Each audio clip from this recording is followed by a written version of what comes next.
வணக்கம்ப்பா.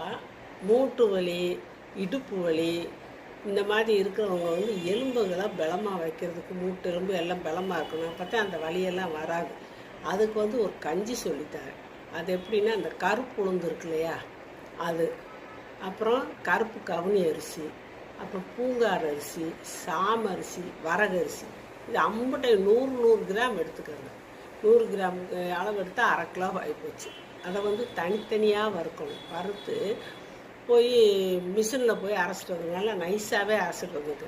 நான் அரைச்சிட்டு ஒரு டப்பாவில் வச்சுக்கிட்டு ஒரு நாளைக்கு 2 தடவை கூட நான் சொன்ன கஞ்சியை குடிக்கலாம். ஒரு 2 ஸ்பூனை எடுத்து போடுங்க, ஒரு 1.5 கிளாஸ் தண்ணியை ஊற்றுங்க, 2 உப்புக்கல்லை போடுங்க, கரைச்சி அடுப்பில் வச்சு அப்படியே நல்லா கிண்டி விட்டுட்டே நல்லா அழகான கஞ்சி வரும்.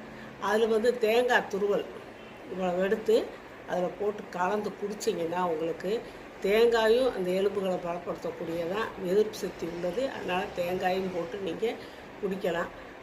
சின்ன குழந்தைகளுக்கு வேணால் கொஞ்சம் சர்க்கரை, நாட்டு சர்க்கரையை போட்டு கொடுங்க. பெரியவங்க குடிக்கணும்னு அவசியம் இல்லை, சர்க்கரை போடணுன்னு அவசியம் இல்லை. பாயாசம் மாதிரி இருக்கும், நீங்கள் அப்படி குடிக்கலாம். உப்பு போட்டிருக்கோம்ல அப்படியே குடிச்சிக்கலாம். உப்பு இல்லாட்டி சின்ன பசங்க கேட்டாங்கன்னா அவங்களுக்கும் கொடுக்கலாம், அவங்களுக்கும் நல்லது தான், நல்லா ஊட்டச்சத்து. அதனால் கொஞ்சம் சர்க்கரை கூட கலந்து அவங்களுக்கு கொடுக்கலாம்.